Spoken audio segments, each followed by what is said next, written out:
వినోదన గెలిస్తే వికాసం, కాంగ్రెస్ బీజేపీ గెలిస్తే విధ్వంసం. బీజేపీ కార్మిక కర్షక వ్యతిరేక పార్టీ. అసలు భారతదేశానికే వ్యతిరేకమైన పార్టీ అది. హిందువులకు వ్యతిరేకమైన పార్టీ బీజేపీ.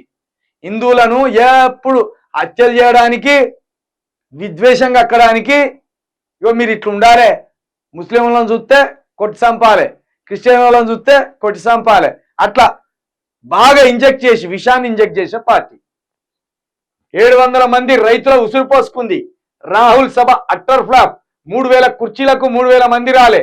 హుస్నాబాద్ ప్రచారంలో హరీష్ రావు. నిజమే, రాహుల్ గాంధీ వస్తే 3000 మంది కూడా రాలేదా? సిగ్గుపోయింది. హుస్నాబాద్ లో కరీంనగర్ బీఆర్ఎస్ మాజీ ఎంపీ అభ్యర్థి బోయినపల్లి వినోద్ కుమార్ కు మద్దతుగా కార్నర్ మీటింగ్ లో హరీష్ రావు పాల్గొన్నారు. నిజంగా మరొకసారి చెప్తున్నా,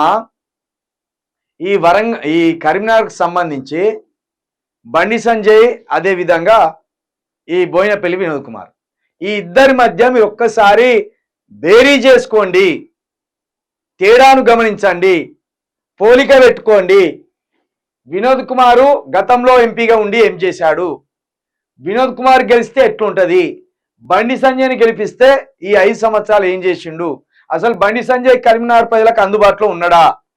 కరీంనగర్ కింద ఉన్న ఆ ఎమ్మెల్యేలు ఏవైతే ఎన్ని ఉన్నాయో ఆ సెగ్మెంట్ కింద ఏమన్నా ఫండ్స్ తీసుకొచ్చి అభివృద్ధి చేసిండా కేంద్రం నుండి? ఇవి ఆలోచించుకోండి. కాబట్టి వినోద్ గెలిస్తే అభివృద్ధి వైపు పోతారు, అదే బీజేపీ అన్న కాంగ్రెస్ గెలిస్తే విధ్వంసం కిందికి పోతారు అనేది హరీష్ రావు చెప్తున్న ఈ మాటను ఒక్కసారి మీరు అంతా గుర్తెరిగి అక్కడ ఎవరిని గెలిపిస్తే తెలంగాణ పచ్చగా ఉంటుంది, ఎవరిని గెలిపిస్తే తెలంగాణకు బలం ఉంటుంది అనేది మరొకసారి కరీంనగర్ ప్రజలు ఆలోచించుకోవాల్సిన పరిస్థితి వచ్చింది.